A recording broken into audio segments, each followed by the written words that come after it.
My wife brought her boyfriend home to announce her pregnancy. A web of lies, gun threats, and betrayal that shattered our family forever. Unaware that I was filming everything, my wife brought her boyfriend home to announce her pregnancy, but when I brought up the subject of divorce, he threatened me with a gun. Both of them are currently being charged with crimes. Sarah, 45F, and I, 47M, have been wed for 22 years. We were married shortly after graduating from college, having met through mutual acquaintances.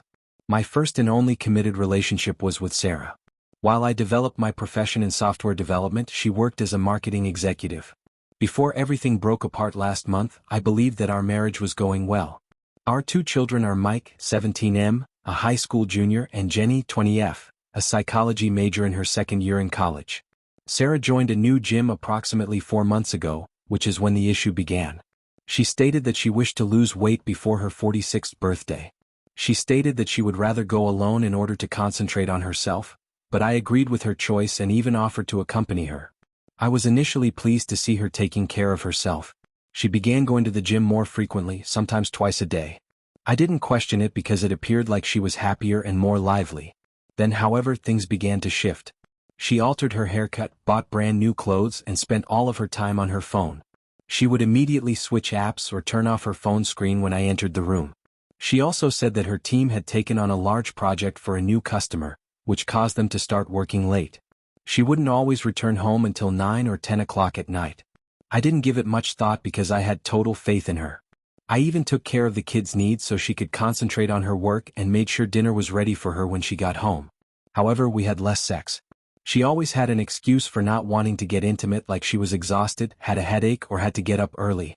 For nearly 3 months, we went from having personal moments 2 or 3 times a week to none at all. I assumed she was under stress at work, so I didn't bring up the subject again. She texted me on a Friday night 3 weeks ago, stating that she needed to talk to me about something crucial. I assumed she wanted to discuss our forthcoming summer vacation plans or that she had received the promotion she had been looking for. We had the home to ourselves because Mike was at football practice and Jenny was at her university library. Sarah wasn't by herself when she got home. She was accompanied by a tall, strong man who was most likely in his late 30s. Derek, 39 million, was his name when she introduced him. Sarah revealed to us that she was 3 months pregnant and that Derek was the father as we sat down in the living room, the same space where we had celebrated our 20th anniversary 2 years prior. She claimed that they had a strong connection after meeting at the gym 8 months prior. She claimed that although she hadn't been content in our marriage for years, she had never had the guts to speak up. She said I didn't comprehend her emotional needs since I was too preoccupied with my work. With a smug expression on his face, Derek simply sat there, periodically massaging Sarah's back as though to console her. She clarified that they intended to begin a new life together after falling in love. She had spent the late evenings with him, not at work. They were meeting at the gym and going to his apartment, so it wasn't always just for working out. I thought I was in a strange nightmare. This woman, who had shed happy tears at Jenny's high school graduation, was the one who had helped me recover from pneumonia 3 years prior. She was seated in our house now, telling me that she was expecting a kid from another man. I told them both to get out right away. Things became ugly at that point. Derek got up and began shouting that since Sarah owned half the house, I couldn't throw her out. According to him, I had to man up and acknowledge that Sarah had moved on to someone better. I remained composed and informed them that they had to leave my house immediately because I would be filing for divorce early on Monday morning. Puffing up his chest like some phony macho person, Derek got in my face. Since he wouldn't allow me to interfere with his woman and his baby, he advised me to keep an eye on myself. I was uneasy about his tone, so I had already begun recording everything on my phone and partially concealed it behind a cushion on the couch. I said again that they had to go. Derek took a gun out of his waistband at that point. He pointed it right at my chest and threatened to make sure I felt bad if I attempted to make things tough on Sarah during the divorce. He claimed to be aware of my workplace, the children's school, and the fact that accidents happen all the time. Sarah remained silent as this man brandished a gun and threatened her husband of 22 years. She didn't act shocked that he was carrying a firearm, nor did she attempt to stop him. Her face was expressionless as she stared. I immediately phoned the police when they left and played the recording for them. Derek was taken into custody that evening for threatening to commit a crime while brandishing a lethal weapon. Sarah was also taken into custody for her involvement in the threat. The following day they were both released on bail. Everything fell apart when the children noticed the police cruisers outside our house when they got home. When I told Jenny what had happened, she started crying. Mike secluded himself in his bedroom for 2 days after punching a hole in the wall. He only came out when I assured him that we would overcome this together. Both parents have been phoning constantly. Sarah informed her parents that I had been emotionally distant and that she felt stuck in our marriage, so they believe I'm being too severe and should drop the charges because she's pregnant and stressed. In contrast, my parents are enraged and want me to pursue every aspect of the divorce. I filed for divorce the following morning. According to my attorney, the tape will be very beneficial for the divorce and criminal case. Sarah has been phoning and messaging nonstop, accusing Derek of manipulating her and claiming she made a horrible error. She asserted that she would never wish to harm me and was unaware that he was armed. However, the footage reveals that she didn't appear startled or afraid when he produced the firearm. I've instructed her to contact us solely through our attorneys and blocked her number. The children won't talk to her. Jenny claims that she will never be able to forgive her mother for ruining our family. In addition to failing 2 classes, Mike's football coach called to report that he had been fighting during practice. We lost 22 years of marriage because she was unable to remain faithful. I glanced at our wedding pictures last night. We were quite joyful and youthful. I now have to go in court against her for the threats charged the following week. I have no regrets about bringing charges. In my own home, no one brandishes a pistol to threaten me, certainly not in front of the pictures of my kids that hang on the wall. First update. 2 weeks have passed since my last post. I want to start by saying thank you to everyone for their encouraging words and remarks. When I thought everything was crumbling, you kept me going. Let me now explain what has transpired since then. Last week was the hearing for the threat case. My lawyer and I got to the courthouse early. Derek and Sarah arrived together, both dressed as though they were attending church. Sarah kept attempting to get my attention, but I was preoccupied with my phone. Their attorney, a slick man in a fancy suit, attempted to portray me as an angry, domineering spouse who threatened to leave Sarah bankrupt and homeless. He asserted that Derek only displayed the firearm out of concern for Sarah's security. The recording was then played by my lawyer. Everything was audible, including Derek's threats to find out where my children attended school and, most significantly, Sarah's total quiet while her lover brandished a gun to threaten her husband. Their features turned pale. The trial date was scheduled for next month by the clearly irate judge. Additionally, she issued a restraining order that mandates they both keep at least 500 feet away from me, my home, and my place of employment. I was mistaken to believe that would be the most significant change. My door was knocked on yesterday morning. A woman in her mid-30s was standing there holding a big folder when I opened it. She identified herself as Derek's wife, Amy, 36F. Yes, you read correctly. Derek is married and has 3 children, ages 9, 6, and 12. After reading about Derek's arrest in the local newspaper, Amy learned about Sarah and that she has been conducting her own research ever since, and the results are startling. She presented evidence that Derek had previously done this. He got acquainted with a woman at his former job 2 years ago, got her pregnant, and then vanished when she was 7 months pregnant. The mother was forced to return to her parents' house and raise the child by herself. Here's where it gets worse though. Amy showed me text messages from months ago that were exchanged between Derek and Sarah. They were scheming, not only having an affair. To obtain the majority of my assets in the divorce, they had a full plan in place. The texts indicated that they believed Sarah would receive a larger payout if they could incite me to act violently or foolishly. The threat of a gun wasn't spontaneous, rather it was planned. Derek wrote the following in a message: "I'll contribute when we inform him. I'll give him a small scare if he becomes hostile. In this manner you will receive everything and he would know not to fight the divorce." Sarah answered, "Great plan, sweetie. He will most likely cry because he is such a coward." I sent the DA's office and my attorney all of this proof.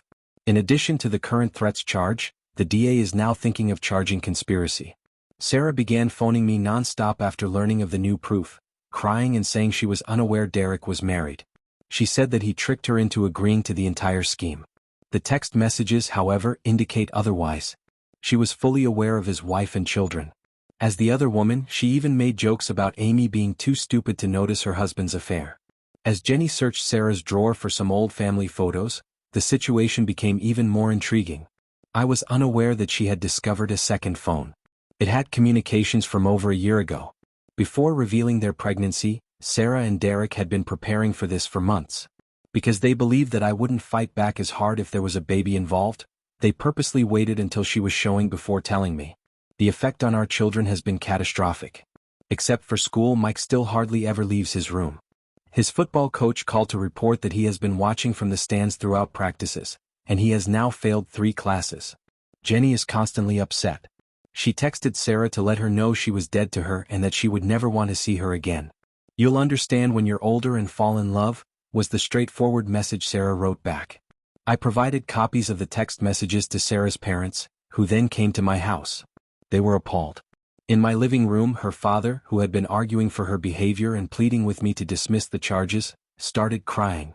He insisted that he didn't bring up his daughter to be like Wei. They no longer answer her calls either. According to my attorney, Sarah won't receive anything in the divorce because of this new information. She will lose the property division because of the deliberate nature of their scheme and the conspiracy to scare me. But in all honesty, I simply want her out of our lives and don't care about the money anymore. I'm not married to the woman in those text messages. She is a stranger who sat in our bed and ate meals with our family for months, planning how to ruin me. Yesterday, Jenny inquired if I ever had any suspicions. In actuality, I didn't. I had total faith in Sarah. I never imagined that she would do this, even while she was working late, going to the gym twice a day and no longer wanting to be intimate. After 22 years of marriage, I never once asked her late at night or checked her phone. I now see that she called me a stupid for having faith in her and laughed at my trust in her partner. Second update. My last update was 1 month ago. Things have taken a number of unexpected turns since the divorce proceedings began last week. Since what has transpired is so amazing, I must share it. Sarah tried to play victim at the start of the divorce court. She said that Derek had forced and persuaded her into taking part in their plan. In a tearful account, her attorney described how Derek used her loneliness as a weak woman stuck in an emotionally distant marriage. She also called a coworker to testify about how she used to cry about our allegedly tumultuous marriage in the break room. However, following the events of the criminal trial, her act utterly collapsed. Derek chose to accept a plea bargain since he was facing severe jail time for the gun threat. If he testified about their conspiracy, the DA offered him a restraining order and 2 years of probation. He accepted the offer and everything changed when he came clean in court. Derek threw Sarah under the bus during his plea hearing. He acknowledged that she had come up with the entire plan from the beginning. She knew he was a successful real estate agent from his social media and had seen him at the gym.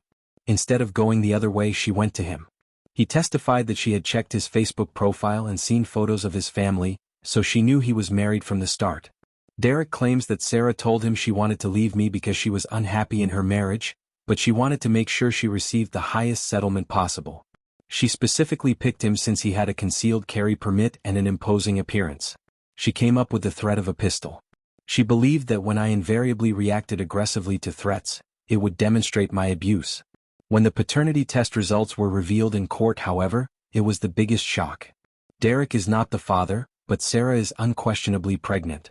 Her personal trainer, a 25-year-old man called Chad, is the owner of the child. It seems that she was having an affair with Chad at the gym while she was hatching plans with Derek. Derek lost it all when this information was revealed in court. He began to yell that she had damaged his marriage for no reason at all. He believed that she would divorce me, seize half of my possessions and then wed him. He was furious to learn that she had been sleeping with someone else the whole time. He had to be taken out of the courtroom by the bailiffs. Chad was subpoenaed and appeared to testify. He was unaware of Sarah's marriage. She informed him that she was divorced and that her father was the parent of her 2 grown children. She even introduced Jenny and Mike as her niece and nephew while they were at the gym. In the court correspondence, Chad displayed Sarah's invitation to move in with him following the completion of her divorce from her abusive ex-husband. What little credibility Sarah still had was shattered by this revelation. Her own attorney seems repulsed. After the court declared a recess, Sarah completely lost it when we got back. The judge was unimpressed as she began to scream about how everyone was against her and that she was just trying to find happiness. Sarah's career has collapsed in the interim. When her firm reported the court cases via a background check for a promotion, it discovered the conspiracy and the criminal charges. Because of their zero-tolerance policy for unethical activity, they fired her right away. The tale has gone viral in our professional network, and she hasn't been able to find another job. Since she is unable to pay for an apartment, she has now moved in with her sister. Sarah continued attempting to get in touch with the children, sending lengthy emails expressing her regret and pleading for their support throughout her pregnancy. Mike still won't even acknowledge her existence. Jenny replied once, telling her, "I hope the baby grows up to betray you just like you betrayed us." The fact that Mike has now resumed speaking is a good development. Although he continues to receive poor grades, he is improving and attending twice-weekly therapy sessions. We're working on appropriate ways for him to vent his frustrations, and the therapist thinks that his anger management problems are normal given the situation.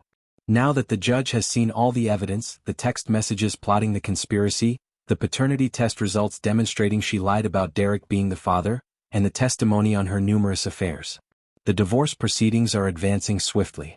According to my lawyer, we should be done in about a month. I received a call from Sarah's sister yesterday alerting me to the fact that Sarah is not handling this well. Despite being pregnant, she has been drinking a lot and complaining about how everyone has failed her when she most needs them. Until I recalled those texts in which she made fun of using Derek's gun to intimidate me, I was on the verge of feeling terrible for her. Third update. I can finally declare that my nightmare is gone, as it started 6 months ago. Last month, the divorce was finalized. The judge gave me Mike's primary custody in the house. Since Jenny is an adult, custody was not a concern. Sarah only received her car and personal items. The judge explained the uneven division by pointing to her many deceptions and conspiracy with Derek. Sarah's entire existence has collapsed. Complications caused her to lose the baby at 5 months. Despite everyone's warnings, her sister admitted to me that she had been drinking excessively during her pregnancy. The real father and personal trainer, Chad, is opposed to her. He left his work at the gym and relocated to a different city after discovering her falsehoods and the plot with Derek. After their divorce, Derek's wife Amy was granted full custody of their children. Due to the criminal allegations, he lost his real estate license and relocated to Arizona. As far as I know, he works as a bartender and tells everyone he meets how Sarah destroyed his life. Last week, Sarah's downward spiral reached its lowest point.